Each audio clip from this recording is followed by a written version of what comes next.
Hello all students, let's revise regarding post-maturity. So post-maturity, from the word itself, it is there, it is extension of maturation period. That is, pregnancy, if it is extending beyond 2 weeks after the expected date of delivery, that is termed as post maturity. Okay, so post maturity means if the pregnancy is continuing beyond 2 weeks of expected date of delivery, it is termed as post maturity, and it is also known as post term pregnancy. If you see the incidence, it is varying from about 2 to 10% of all pregnancies. There is a case of one post-term pregnancy. The etiological factors, it includes hereditary factors. Okay, so either from the maternal or the paternal side of the mother, if there is any post-term cases was there in any previous generations, there is a chance of having a post-term delivery. High standards of living, that is, see, sometimes we will be opting for the cesarean section because of that, or if there is because of less exercises, there is a chance of having the post-maturity. Then anencephaly, that is one of the congenital malformations.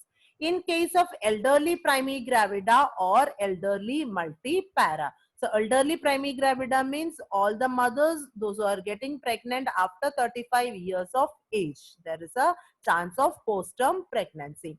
Elderly multipara, after 35 years of age, again she is getting pregnant, there is a chance of having the post-term pregnancy. So etiology, it includes hereditary, high standards of living, anencephaly, and elderly primigravida or elderly multipara.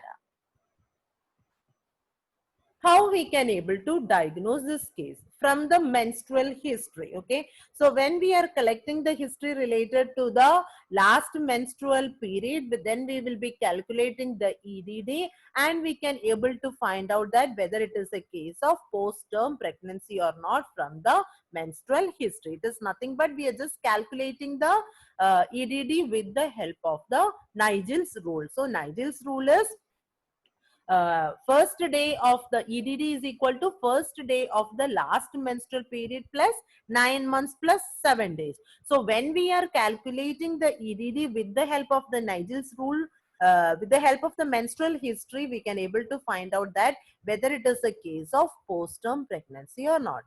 Next one, clinical findings. Weight loss. The mother's weight will be reducing. Next is girth of the abdomen. Abdominal girth will start to decrease because of the decrease in the liquor amni.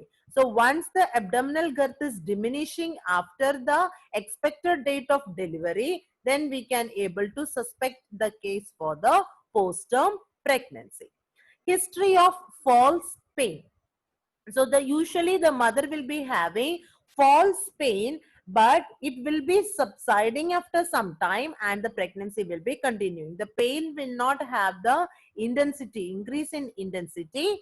It will be the pain, it will be there for some time and then it will be subsiding and the pregnancy will be continuing after the gestational, after the expected date of delivery. Then obstetrical palpation, when the palpation is done, we can able to see or we can able to feel a fullness of fetus in the uterus. How it is felt? Whenever the liquor amni is diminishing, whenever the amniotic fluid starts decreasing, then we will feel or the mother will be feeling that the uterus is full of fetus. Why it is happening? Because of the decrease in the amniotic fluid. And when the vaginal examination is done, the cervix will be a ripened cervix. We can able to find out that the cervix is a ripened cervix. That is, it will be admitting the fingers or sometimes it will be dilated to 1 centimeter. Okay, so from these all diagnostic measures, we can able to find out that whether it is a post-term pregnancy. Next one, ultrasonography. When the USG scan is taken, the crown rump length of the baby is measured. So what is crown rump length? The length of the baby from the head, from the highest point of the head till the buttocks is known as crown rump length. So we have to measure the crown rump length, and in case of postpartum pregnancy, it will be increased one.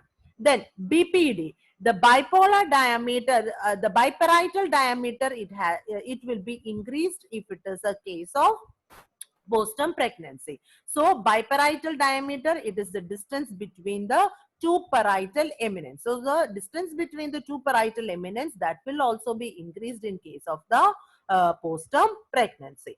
The femoral length, that is the length of the femoral bone of the baby, that is also measured with the help of the ultrasonography. The length of the femoral bone will be increased in case of the postpartum pregnancy. Once the baby is delivered, once the baby comes out, what are all the measures, or what are all the diagnostic evaluation methods?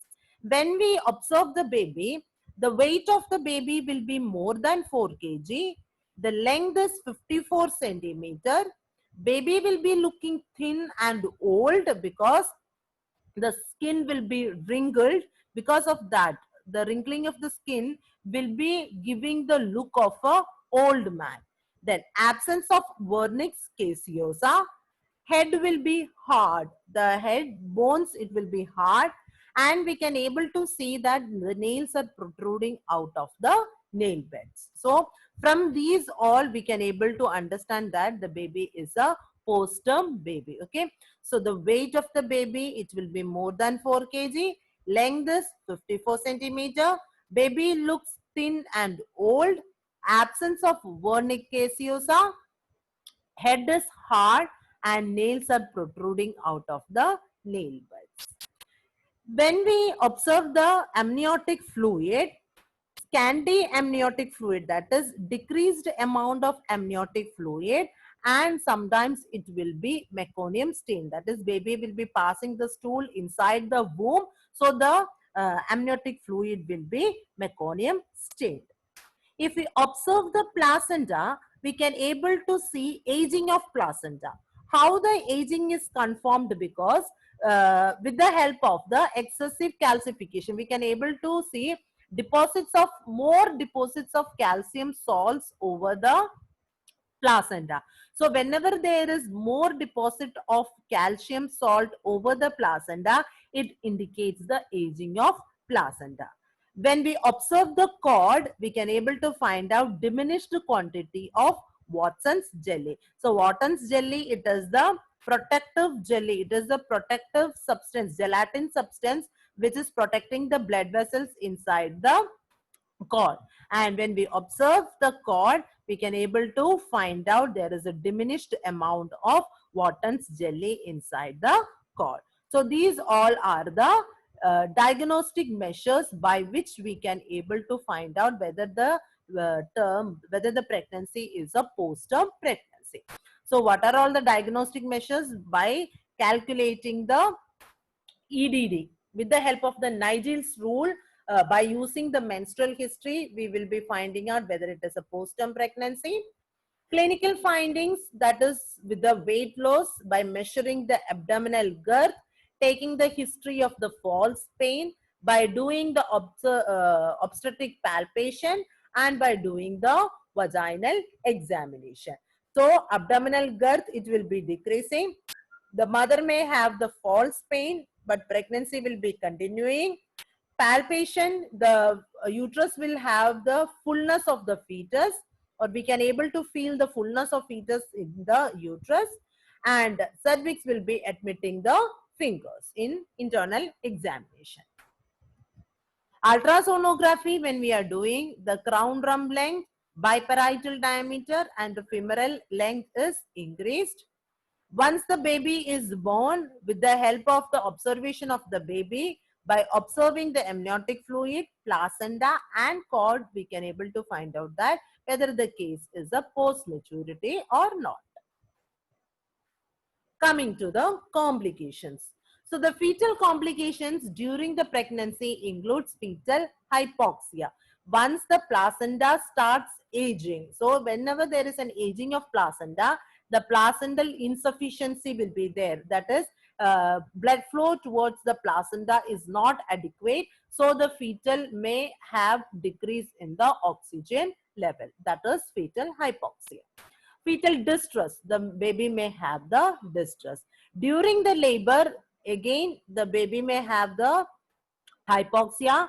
In some cases, meconium can be aspirated because whenever the baby is under the stress inside the womb, he will be passing the meconium and that can be aspirated. Cord compression is there. Sometimes because of the length of the length of the baby is more. So because of that, there is a chance of shoulder dystocia and trauma. Usually there is no risk towards the mother. How we can able to manage the case? So if it is an uncomplicated case, so uncomplicated means without any complications, that is without any medical or other complications. If it is an uncomplicated case, in some cases we are allowing the pregnancy to continue till the onset of labor and we can do the induction. Otherwise, the routine induction will be done within the 7 to 10 days. If the cervix is favorable, directly the induction can be done by the low rupture of membranes. Okay. And if when the low rupture of the membranes is done and if the liquor is clear, oxytocin can be infused. But if the liquor is meconium stained, we should pose the mother for the cesarean section because the baby was already under the stress, so that only it has passed the meconium. So we cannot wait for no longer time period. So the mother has to pose for the cesarean section. If the cervix is unfavorable, vaginal administration of PGE2 gel, that is PGE2 gel, can be applied for the cervical ripening and low rupture of membrane can be done. Again, if it is, if the liquor is clear, oxytocin infusion is done. If the liquor is meconium stained, then the mother should be posted for the LSES. This is in case of uncomplicated cases. So uncomplicated cases, sometimes we are allowing the pregnancy to continue and we are waiting for the normal labor pain to start, or we are waiting for the onset of the labor. But in other cases, we are doing the routine induction, that is extension of 7 to 10 days will be there. After that, if the cervix is favorable, directly inducing the labor by the low rupture of the membranes. And if the cervix is not favorable, we are administering PGE2 gel for the cervical ripening, and then the low rupture of the membranes is done. And in both the cases, once when the LRM is done and if the liquor is clear, oxytocin infusion is done. But if it is meconium stained, the mother will be posted for the cesarean section. And if it is a complicated case, such as if there is a if the mother's pelvis is a contracted pelvis, if she is an elderly primigravida, or in case of malpresentations, we are directly posting the mother for the cesarean section. So in this session, we have seen regarding the post-maturity. So post-maturity means continuation of pregnancy beyond 2 weeks after the expected date of delivery. That is known as post-maturity. And that will be because of many reasons. Either it is because of the maternal reasons or because of the fetal reasons. And we can able to manage the case by dividing it into or by grouping it into a complicated case or in an uncomplicated case. So that's all for this session. Thank you, students.